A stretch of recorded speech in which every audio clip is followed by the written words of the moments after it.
Hey guys, so a high bar back squat. So a high bar back squat is an amazing exercise, but an exercise that you can get really wrong, and a lot can go wrong with this exercise if we've not got the right setup. So thinking about your goblet squat video, the technique that we walked through there, we're now going to apply pretty much that same setup to a high bar back squat.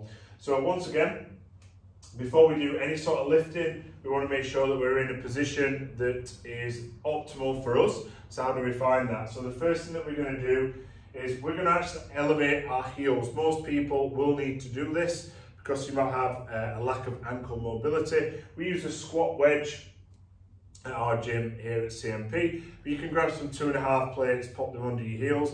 And what this is going to allow us to do, is going to allow us to stay a little bit more upright through the squat, a little bit more vertical. You're going to find that you're falling forward less. If you have heel immobility, what we often find is instead of sitting down into the squat and breaking at the knees, you start to push your bum back, you start to actually make this more of a hip dominant squat versus a knee dominant squat, which actually isn't what you're looking for mostly when you're doing it. So having that heel elevation will allow us to bypass this.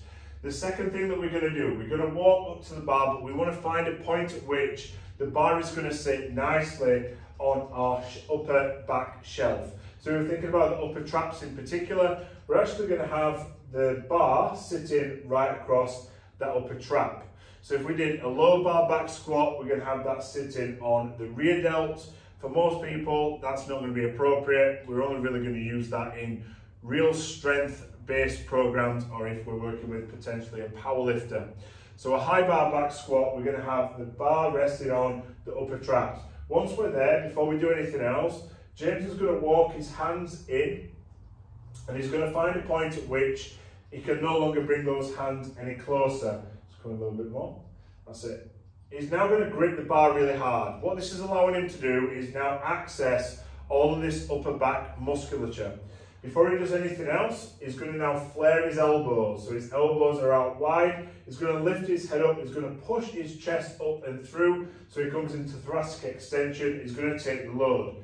Now, before he does anything else from here, the next thing he's going to do is he's going to keep his abs tight. So imagine I draw a string around James's midsection. I'm pulling it from the front.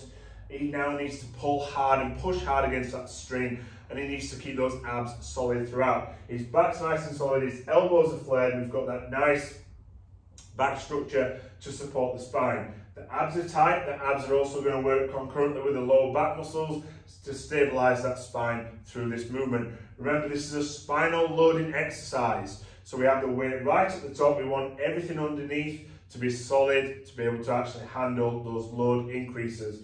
The next thing he's going to do is step back onto the squat wedge. If you're not using a squat wedge and you're able to squat with a high bar back squat without elevating your heels, perfectly fine. The setup is exactly the same.